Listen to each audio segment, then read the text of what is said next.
There's a quiet kind of financial danger that does not look like danger at all. It looks like a bigger house than you need, a newer car because you deserve it, a subscription you forgot about, a dinner that becomes normal, a lifestyle that grows one small decision at a time until one day your income is still there, but your peace is gone. And the hardest part is this: most people do not ruin their financial life with one big mistake. They do it by slowly becoming comfortable with things they can technically afford, but cannot emotionally carry. After 40, money becomes different. It is not just about getting rich. It is about sleeping well. It is about knowing that if the furnace breaks, the market drops, your job changes, your body gets tired, or someone in your family needs help, your whole life does not collapse. That is where minimalist money rules come in. Not rules that make life smaller, rules that keep life from becoming too heavy. Because sometimes the most powerful financial move is not adding more. It is removing what keeps draining you. And once you see that clearly, you start looking at every dollar differently. The first minimalist money rule is simple, but it changes almost everything. Do not build a life that requires your best month to survive. A lot of people do this without noticing. They get a raise, and the raise does not create breathing room. It creates a bigger payment. A little more income comes in, and somehow the house gets upgraded, the car gets upgraded, the vacations get upgraded, the restaurants get upgraded, the gifts get upgraded. And on paper, it looks fine. The bills are paid. The credit score still looks respectable. Nobody outside the house can see the pressure, but inside there is this quiet tension. You know exactly what I mean. That feeling where one bad month would not just be inconvenient, it would expose everything. And after 40, that becomes a different kind of risk. Because when you are younger, you can sometimes outrun bad decisions with energy. You can work longer hours, take another job, start over with less shame. You have more years ahead to repair the damage. But after 40, every unnecessary obligation starts to take something from you that money cannot easily replace. It takes flexibility. It takes patience. It takes health. It takes the ability to say no. That is why financial stability is not just about how much money you make. It is about how much of your life your money has already promised away. Think about that for a second. Before your paycheck even hits the account, how much of it already belongs to someone else? The mortgage company, the car lender, the credit card company, insurance, phone plans, streaming services, storage units, memberships. The things you bought months ago, still collecting money from your future self. There is a kind of freedom that comes from making good money. But there is another kind of freedom, quieter and stronger, that comes from needing less of it to feel okay. And this is where minimalism gets misunderstood. People hear minimalist and imagine someone living in an empty white room, eating plain rice, refusing every pleasure. That is not what we are talking about. Financial minimalism is not about making life cold. It is about removing the expenses that do not love you back. The second car that barely gets used. The bigger house that gave you extra rooms but took away peace. The luxury purchase that impressed people for 3 days and then became another payment. The subscriptions that do not ruin you individually, but together act like a slow leak under the floorboards. You do not notice the damage until the floor starts to soften. A practical way to see this is to ask a very honest question. If my income dropped by 20% for 6 months, what part of my life would immediately become a problem? Not permanently, not forever, just 6 months. Would the car payment feel ridiculous? Would the mortgage feel too tight? Would the credit card minimums suddenly look heavier than they should? Would you still be able to invest? Would you still sleep? Would you be able to help your adult child, your aging parent, your spouse, yourself? That question does not shame you. It reveals the weight you are carrying. Because sometimes what looks like success is just a life with no margin. And margin is one of the most underrated forms of wealth. A person with a modest house, a paid-off car, a calm emergency fund, and fewer monthly obligations may not look rich from the outside. But that person can breathe. That person can handle a repair without panic. That person can retire a little earlier or work a little less, or say no to a boss who treats them like they have no choice.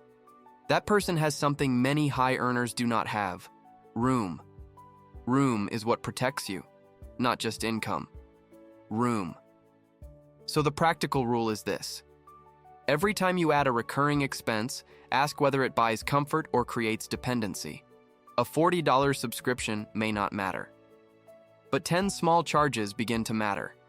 A $700 car payment may feel normal because everyone around you has one, but normal is not the same as safe. A bigger home may feel like a reward, but if it forces you to postpone retirement savings, ignore maintenance, or carry constant stress, then the house did not upgrade your life. It upgraded your pressure. And this is where mature money starts to look different from young money. Young money asks, "Can I afford the payment?" Mature money asks, "What does this payment take away from my future?" That one question can save you from years of hidden stress, because the payment is never just the payment. It is the lost investment, the lost cash cushion, the lost ability to take a slower job, the lost vacation paid in cash, the lost calm when the stock market falls, the lost choice when life changes without asking permission. And life does change. That is not pessimism. That is adulthood.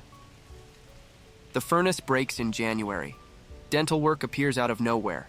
Insurance goes up. Groceries creep higher. A parent needs help. A child comes back home. The company reorganizes. Your back starts hurting. Your patience for chaos gets smaller. A minimalist money rule respects reality before reality gets expensive. So look at your life this week, not with guilt, but with curiosity. Which expense feels heavier than the joy it gives you? Which payment would you erase first if nobody judged you? Which thing did you buy for comfort that now quietly creates anxiety? Which part of your lifestyle depends on everything going perfectly? That is where the answer usually begins, not in some dramatic sacrifice, just in one honest reduction.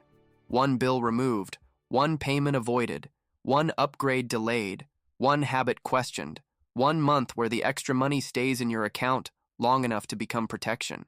And the strange thing is, when you start doing this, you may not feel poorer. You may feel lighter. You may notice that fewer obligations give you more life than more possessions ever did.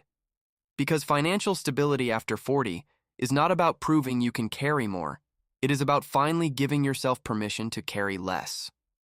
The second minimalist money rule is this: never confuse a lower price with a lower cost. That mistake has quietly taken more money from people than they realize. A thing can be cheap at the register and expensive in your life. A car can have a manageable monthly payment and still delay your retirement. A house can be a good deal and still be wrong for your season of life. A vacation can be discounted and still go on a credit card that follows you home for the next 8 months. And after 40, this matters more, because every financial decision is no longer just about today's price. It is about what that decision does to your future margin, your stress, your options, and your time. This is why some people earn more and feel poorer. They keep winning small price battles while losing the larger cost war. They save $30 on a sale, then carry $9,000 in credit card debt. They negotiate a car down a little, then accept 7 years of payments. They buy the bigger home because the monthly difference is not that much. But then property taxes, insurance, repairs, furniture, utilities, landscaping, and maintenance start asking for their share. And suddenly the deal was not a deal. It was a door. And once they walked through it, a whole line of expenses followed them in. A minimalist money mindset slows down before the purchase and asks, what does this really cost to own? Not just to buy, to own, to maintain, to insure, to clean, to store, to protect, to repair, to think about, to feel responsible for. Because ownership always comes with a shadow, and sometimes the shadow is larger than the object. Think about the storage unit many families keep for years. At first, it feels temporary. Just a place to put extra furniture, old boxes, seasonal items, things nobody wants to throw away yet. Maybe it is $120 a month. Not life-changing, right? But that is $1,340 a year. Over 5 years, that is $7,200, not counting price increases. And for what? Often for things nobody is using, nobody is enjoying, and nobody would buy again today. That is the kind of quiet expense that does not feel dramatic enough to question, but it slowly teaches your money to disappear. The practical test is simple. Would I buy this again today at full price, with cash, knowing everything I now know about it? If the answer is no, then maybe the object is not valuable anymore. Maybe it is just familiar, and familiarity can become expensive. The same is true with lifestyle habits. Maybe you are not a reckless spender. Maybe you do not buy luxury watches or designer bags or wild toys. But maybe there are 5 ordinary habits that have become invisible. Take out 3 times a week. A car wash membership you barely use. Cable and streaming stacked together because nobody sat down to cancel anything. Insurance policies never compared. A phone plan that made sense 10 years ago. Grocery trips where half the cart is impulse and half the fridge becomes waste. None of this means you are bad with money. It means your life got busy. And busy people often leak money because they are too tired to notice the leak. That is why minimalism is not just about spending less. It is about noticing more. There is a difference. Spending less without noticing can feel like punishment. Noticing more feels like waking up. You start seeing where your money is leaving without giving you anything meaningful in return. You start realizing that some expenses are not serving your life anymore. They are just leftovers from an older version of you. And after 40, that becomes important because you are not the same person you were at 28 or 35. Your energy is different. Your priorities are different. Your body is different. Your timeline is different. So your spending should not be running on old autopilot. One of the most practical things you can do is look at the last 90 days of your bank and credit card statements, not to punish yourself, but to find the expenses that no longer match who you are becoming. Look for anything repeated. Repeated charges are where the truth hides. One dinner out is not the issue, but a pattern tells a story. One online order is not the issue, but a pattern tells a story. One forgotten subscription is not the issue, but 10 forgotten subscriptions tell you your money is moving without your attention, and money without attention rarely builds stability. Here is a small mental exercise. Imagine 2 versions of your future self sitting at the kitchen table 5 years from now. One version is surrounded by more things, more payments, more obligations, and more reasons to keep working at the same pace. The other version has fewer monthly drains, a stronger emergency fund, less clutter, and more cash available when life gets unpredictable. Which version feels safer? Which version feels calmer? Which version would you want to hand your next 5 years to? That is the real question behind every purchase. You are not just buying the thing, you are voting for a version of your future life. And sometimes the most financially mature choice is not the impressive one, it is the boring one. Keeping the older car 1 more year, cooking at home on a night when you are tired, waiting 48 hours before buying something online, canceling what you do not use, choosing the house that leaves room for emergencies instead of the house that makes people say, "Wow." There is dignity in not needing every upgrade. There is strength in letting a sale pass without chasing it. There is wisdom in admitting that something can be beautiful, useful, or tempting, and still not belong in your life right now. The world will keep telling you that the next purchase is small, harmless, deserved. And sometimes it is. You should enjoy your life. But the minimalist rule asks for one extra moment of honesty. Is this purchase adding peace or adding noise? Because stability is built in those small moments, not just in big investment decisions, not just in retirement accounts, not just in the dramatic moves people talk about. Stability is built when you stop letting small, repeated costs quietly steal the future you are trying to protect.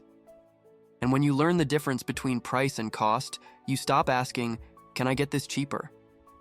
You start asking, "Will my life be better because I own this?" That question will not make your life empty. It will make your life clearer.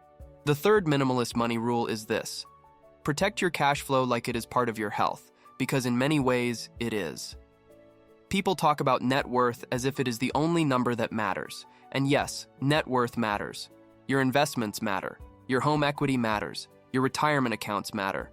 But when real life gets uncomfortable, cash flow is what you feel first. You do not feel your net worth when the electric bill is due. You do not feel your home equity when the car needs tires. You do not feel a long-term investment account when your checking account is thin and the credit card balance is creeping up. What you feel is the space between what comes in and what has to go out. And if that space is too narrow, even a financially decent life can feel unstable. This is one reason people can look fine on paper and still feel trapped. Maybe they have a good salary. Maybe they have a house that has gone up in value. Maybe they have a retirement account that looks respectable, but every month the money comes in, turns around, and walks right back out. Mortgage, car, insurance, debt, groceries, utilities, medical bills, adult children, aging parents, repairs, taxes, then a few emotional purchases just to feel like all the work is giving them something. And by the end of the month, they are tired, but not safer. That is the part nobody likes to say out loud. You can be working hard and still not be building protection. Minimalist money is not only about cutting back. It is about making sure your effort actually stays with you. Because if every raise disappears into a new obligation, your income went up, but your life did not get stronger. A practical way to understand this is to ask yourself, how much of my monthly income can I redirect without asking permission from anyone? Not from the bank, not from a lender, not from a credit card company, not from the lifestyle I built. How much is truly still mine after the fixed expenses are done? That number is more honest than most people want it to be. It tells you how much room you have to recover, adjust, invest, rest, and choose. And after 40, that room becomes sacred. Because your financial life needs shock absorbers. A car without shock absorbers can still move forward, but every bump feels brutal. A life without cash flow margin is the same way. You may still be moving, you may still be paying bills, but every surprise hits your nervous system like a threat. The water heater goes out, and it is not just a repair. It becomes a mood. A medical bill arrives, and it is not just a bill. It becomes a conversation you avoid. The market drops, and even if you know you should stay calm, you feel pressure because there is no cash cushion around your life. That is why cash flow is emotional. It decides whether problems stay problems or become panic. And this is where many people make the mistake of trying to look wealthy before they feel stable. They upgrade visible things while invisible things remain fragile. A newer SUV in the driveway but no emergency fund. A beautiful kitchen remodel, but credit card debt underneath it.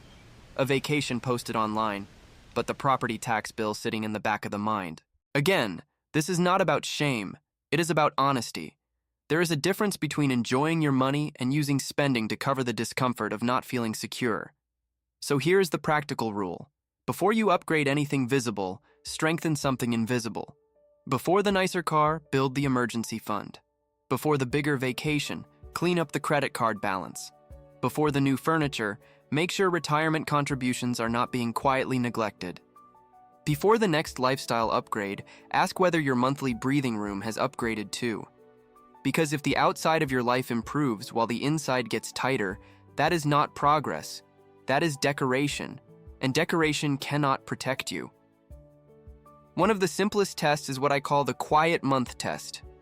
If you had a month with no bonus, no overtime, no side income, no tax refund, no lucky break, no help from family, could your life still run calmly? Could you pay everything, save something, and avoid adding debt? If the answer is no, then your stability may be depending on things that are not guaranteed. And anything that depends on everything going right is not really stable. It is balanced on a thin table. Minimalism gives that table stronger legs. Maybe that means driving a paid-off car longer than your ego likes. Maybe it means choosing a phone plan that is boring but cheaper. Maybe it means making the grocery list before entering the store, because wandering through a supermarket tired is a financial event. Maybe it means telling yourself, I can afford it, but I do not want to feed another monthly obligation. That sentence alone can change a life.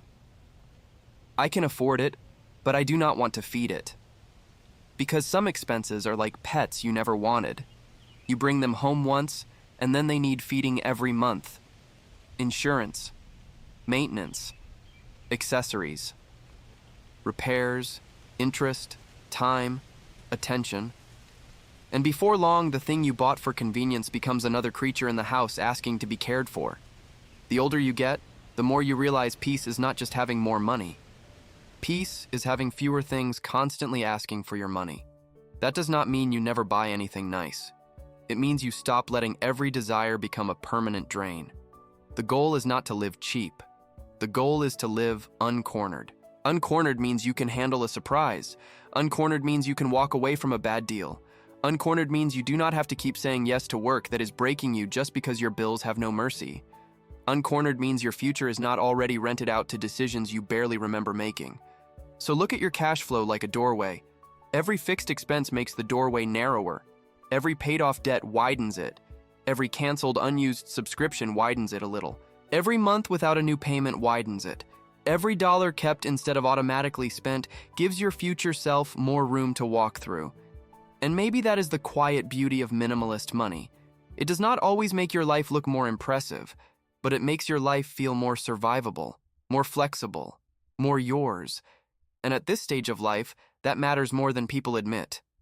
Because the point is not to win an argument about money. The point is to wake up and realize your paycheck is no longer being chased by your bills. It is finally beginning to stand beside you. The fourth minimalist money rule is this: stop buying relief and start building relief. Those two things can look similar in the moment, but they lead to very different lives. Buying relief is when you spend because you are tired, stressed, disappointed, overwhelmed, or quietly resentful that life has become mostly work and responsibility. Building relief is when you make a decision that reduces pressure not just tonight, but for the next month, the next year, the next season of your life. And this matters deeply after 40 because a lot of spending at this stage is not really about wanting more things. It is about wanting a break. You come home exhausted, and takeout feels like kindness. You have had a hard week, and ordering something online feels like control. You feel behind, and buying something nice makes you feel, for a few minutes, like you are still doing okay. None of that makes you weak. It makes you human.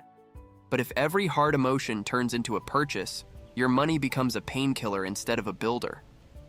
And painkillers wear off. The bill stays. That is the quiet trap. The thing that made you feel better on Friday becomes part of the pressure by Monday. The dinner was good. The weekend trip was nice. The new gadget felt exciting. But if it was paid with money you needed for stability, then the relief was borrowed from your future peace. A minimalist money life does not ask you to stop enjoying yourself. It asks you to notice which pleasures actually restore you, and which ones only distract you. There is a difference. A peaceful dinner with someone you love may be worth every dollar. A planned trip that you saved for may create memories without regret. A comfortable chair, a good mattress, a safe car, a warm home, these things can support your life. Minimalism is not against comfort. It is against unconscious comfort that becomes financial pressure. Here is a practical question that can reveal a lot. When I spend money to feel better, do I actually feel better tomorrow? Not tonight. Tomorrow. Does the purchase leave behind peace, usefulness, connection, health, time, or real joy? Or does it leave behind clutter, guilt, another payment, another package, another little reminder that I am trying to soothe something deeper with something temporary? That question is not dramatic. It is honest. And honest questions are where financial maturity begins. Many people over 40 are not overspending because they are careless. They are overspending because they are tired of always being responsible. They have worked for decades. They have helped children, parents, spouses, co-workers. They have paid bills, solved problems, carried weight, swallowed disappointment, kept going. So when money appears even a little extra, there is a voice that says, I deserve this. And maybe you do. But the more important question is, will this help me become less tired, or will it require me to stay tired longer? That is a different question. That is the kind of question that protects you, because some rewards are really traps with soft lighting. A bigger car payment can feel like a reward until it forces you to keep working overtime. A luxury vacation can feel like a reward until the credit card balance follows you home. A home upgrade can feel like a reward until the monthly payment steals the quiet mornings you were hoping to enjoy. This is why minimalist money is not about denying yourself. It is about refusing to reward yourself in ways that punish your future. The best rewards do not make your life heavier. They make it more livable. Maybe the reward is a weekend with no errands because you simplified your schedule.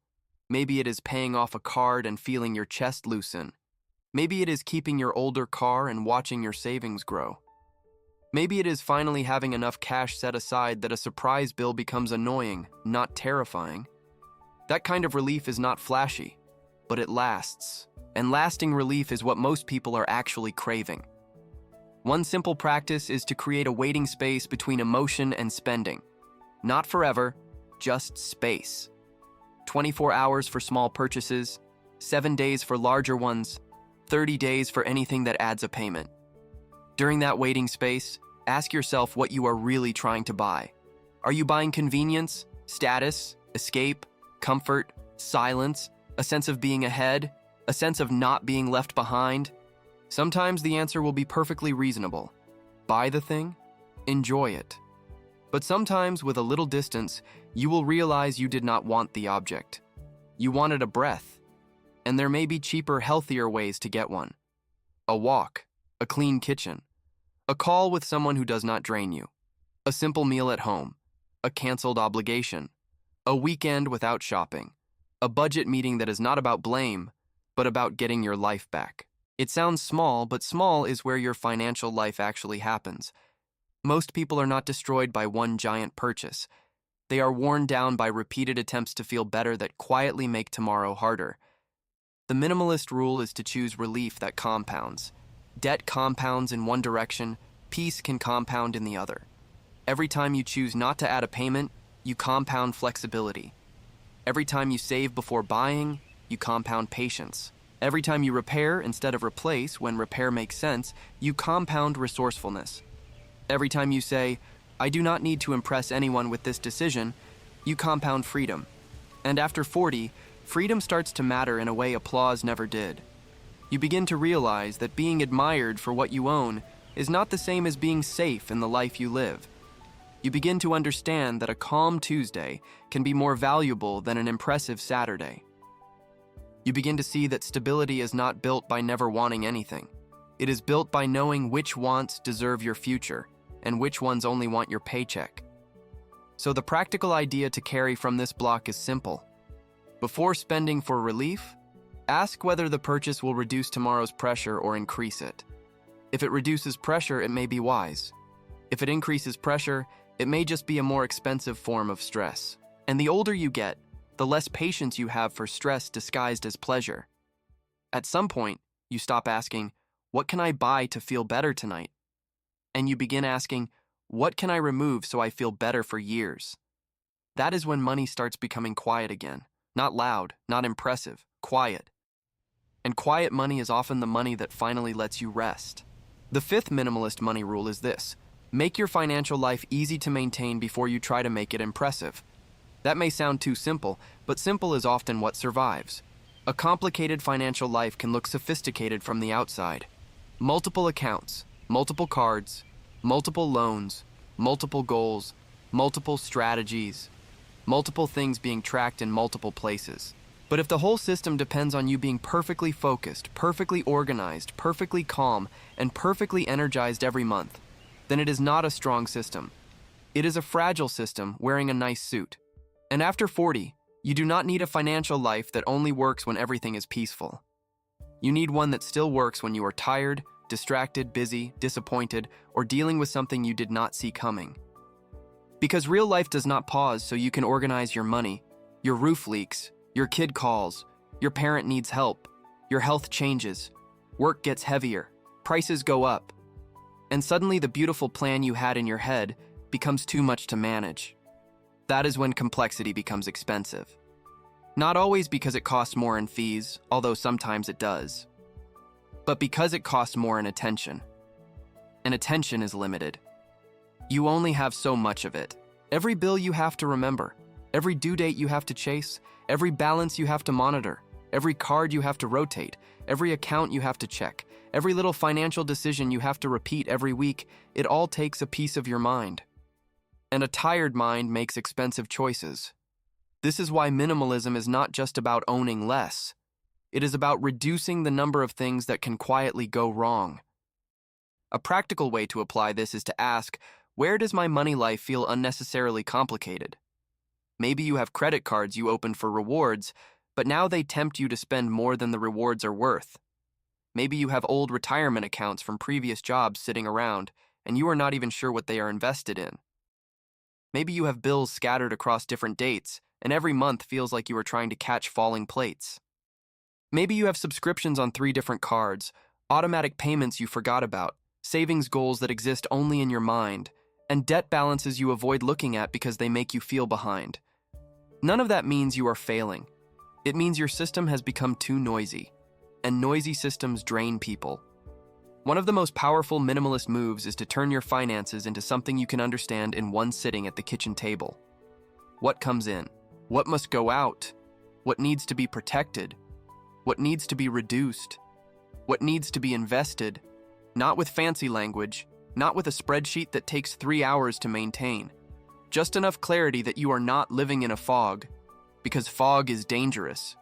In a fog, you guess. In a fog, you avoid.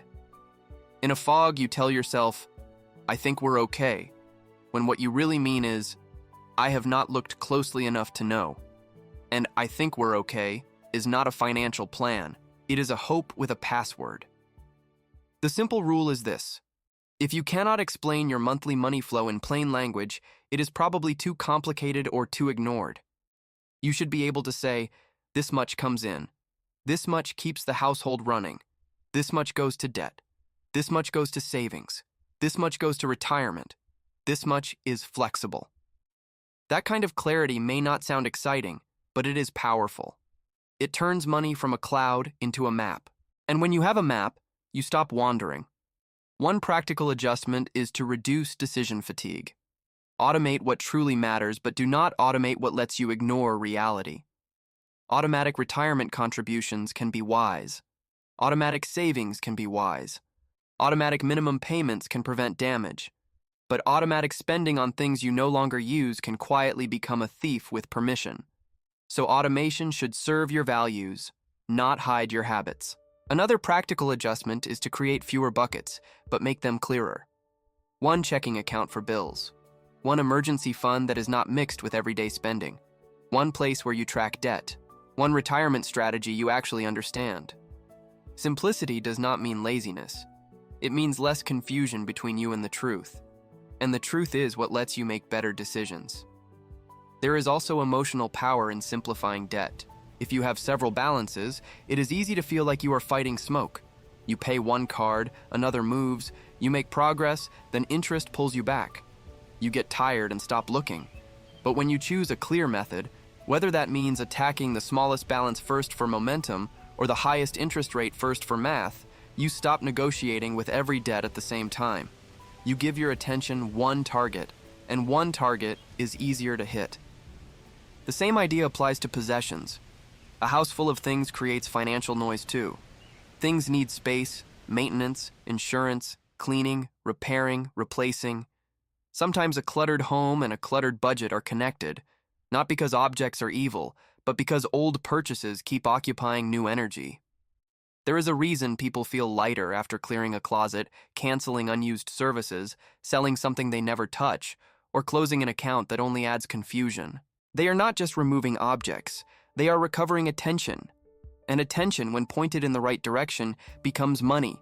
It becomes fewer mistakes, fewer late fees, fewer impulse buys, fewer forgotten charges, better conversations with your spouse, better awareness of what you actually value. So before you chase a complicated strategy, ask whether your simple foundation is strong. Do you know your essential monthly number? Do you know how long your emergency fund could carry you? Do you know what interest rates you are paying? Do you know what you are invested in and why? Do you know which expenses you would cut first if life changed next month? These are not dramatic questions, but they are protective questions. And protection is the heart of financial stability. The world will keep selling complexity because complexity sounds smart.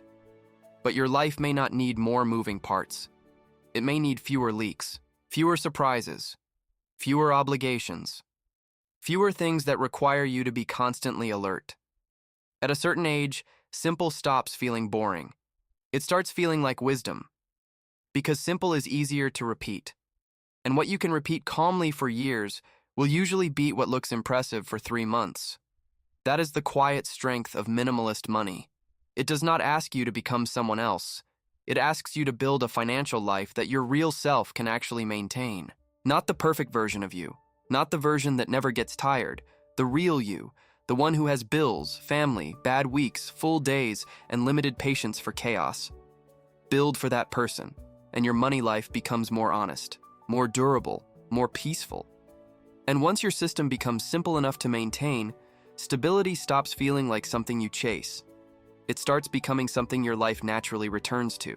If you are still here with me near the end of this video, I want to invite you to subscribe to this channel and come back with us every day. Not because one video changes everything overnight, but because the way you think about money is shaped by what you keep hearing, what you keep noticing, and what you slowly begin to practice. And if you are over 40, you probably do not need louder advice. You need clearer advice. You need something steady, something honest, something that respects what you have already lived through. And that brings us back to the heart of this whole conversation. Because minimalist money is not really about living with less. It is about living with less financial fear. There is a difference. You can have less and feel deprived, or you can have less noise and feel free. You can cut expenses from panic, or you can remove expenses with purpose. You can shrink your life because you feel behind, or you can simplify your life because you finally know what matters. The sixth minimalist money rule is this: do not let your financial life be controlled by people who do not have to live with the consequences. That includes neighbors, co-workers, friends, relatives, social media. The version of success your younger self imagined. The version of success your family expected. The version of success your community silently applauds. Because many financial problems after 40 are not caused by need. They are caused by comparison dressed up as normal life. A bigger home because people expect you to be doing well by now. A newer car because the old one makes you feel behind. Expensive gifts because you do not want to disappoint anyone. Vacations you cannot comfortably afford because everyone else seems to be going somewhere. Home improvements because the house looks dated, even though the retirement account looks neglected. Helping adult children beyond what you can truly carry because saying no feels like failure. And this is delicate, because some of these decisions come from love. Some come from pride. Some come from exhaustion. Some come from not wanting to explain yourself. But money does not care why the pressure was created. It only responds to the math. A credit card balance created by love still charges interest. A car payment created by pride still comes due every month. A mortgage stretched too far because you wanted to look established still makes retirement harder. A lifestyle built to keep others comfortable can quietly make your own future unsafe. So the practical question is this: who benefits emotionally from this financial decision, and who carries the cost? That question can be uncomfortable, but it is powerful. If you buy something mainly so other people see you a certain way, they get the impression, you get the payment. If you keep funding someone else's lifestyle because you are afraid to disappoint them, they get relief. You get the pressure. If you upgrade your life to match people who may be deeper in debt than you realize, they get company. You get risk.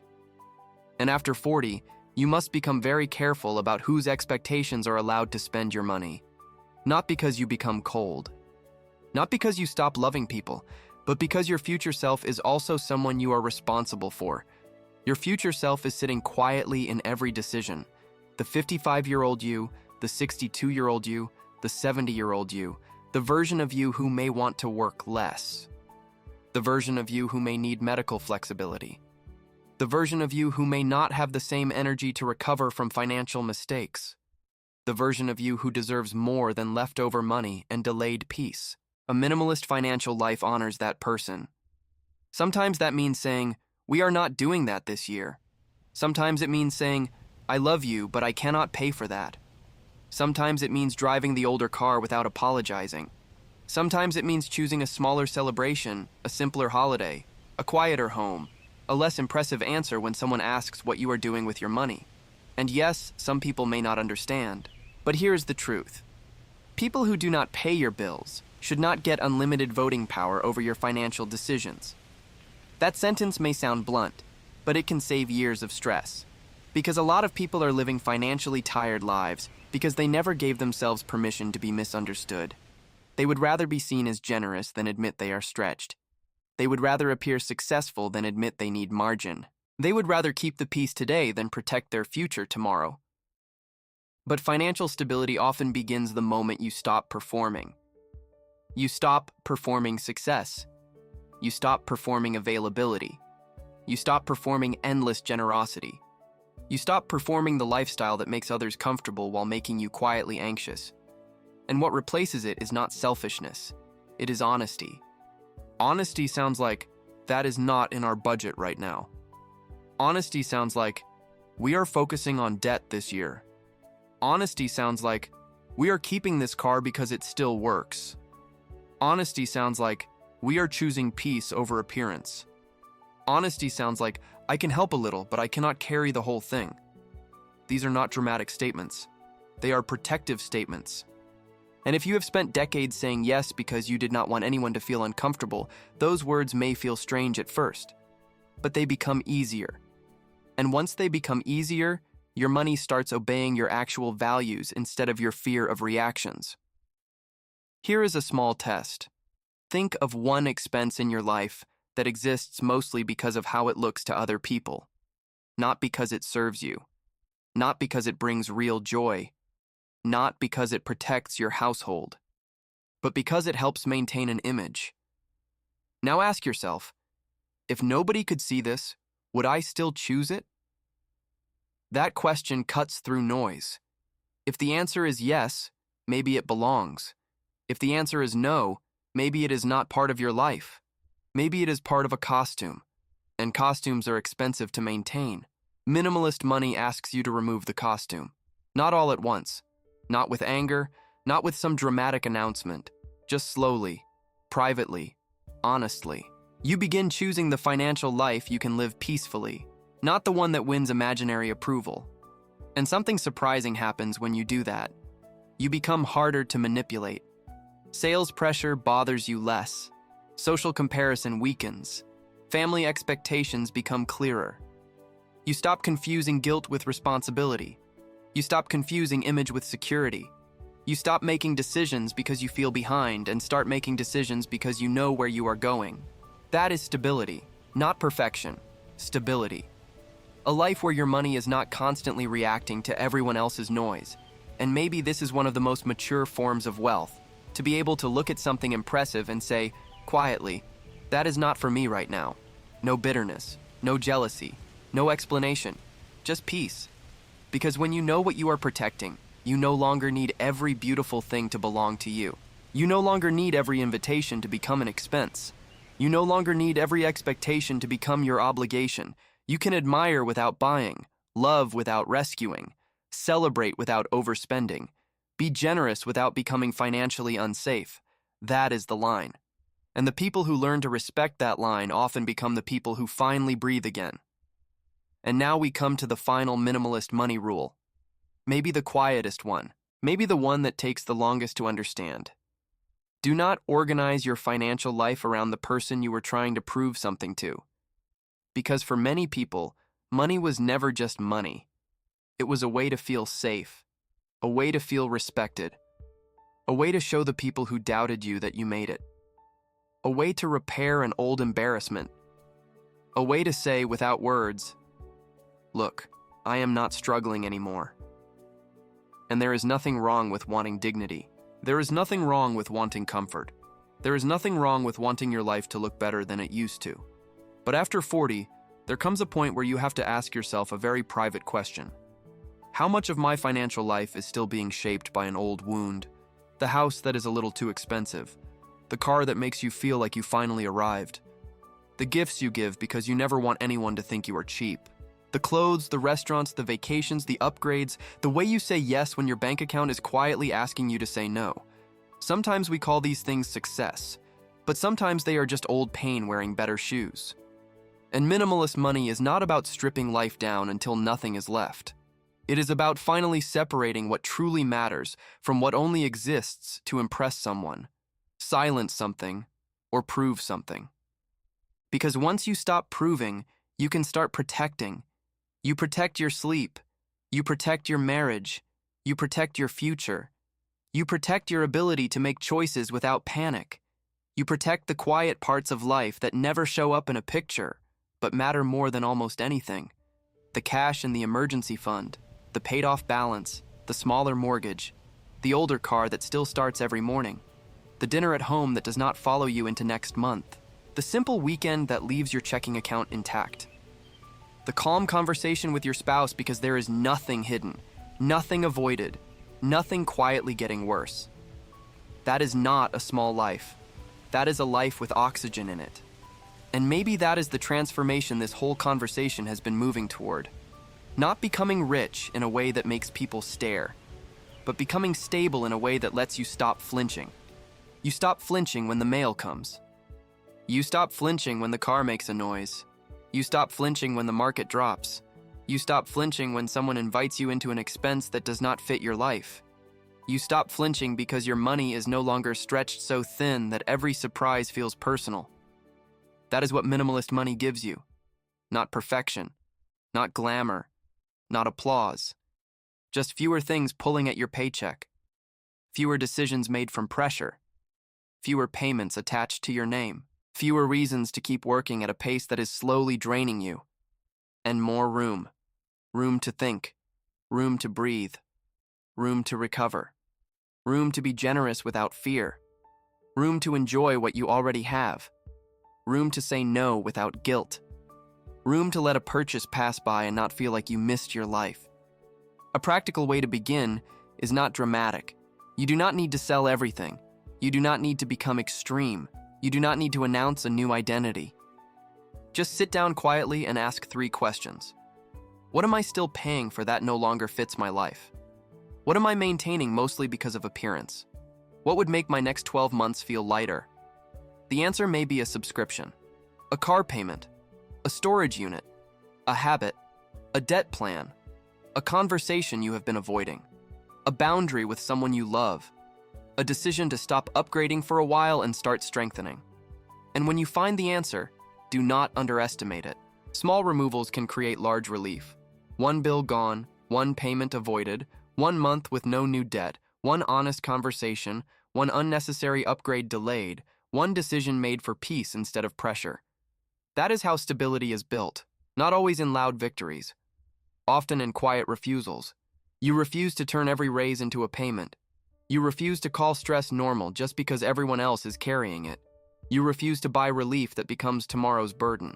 You refuse to let other people's expectations spend your retirement. You refuse to keep proving that you are doing well at the cost of actually being well. And eventually, your financial life starts to feel different. Not perfect. Different. The numbers may not change overnight, but the direction changes. The tension begins to loosen. The fog begins to clear.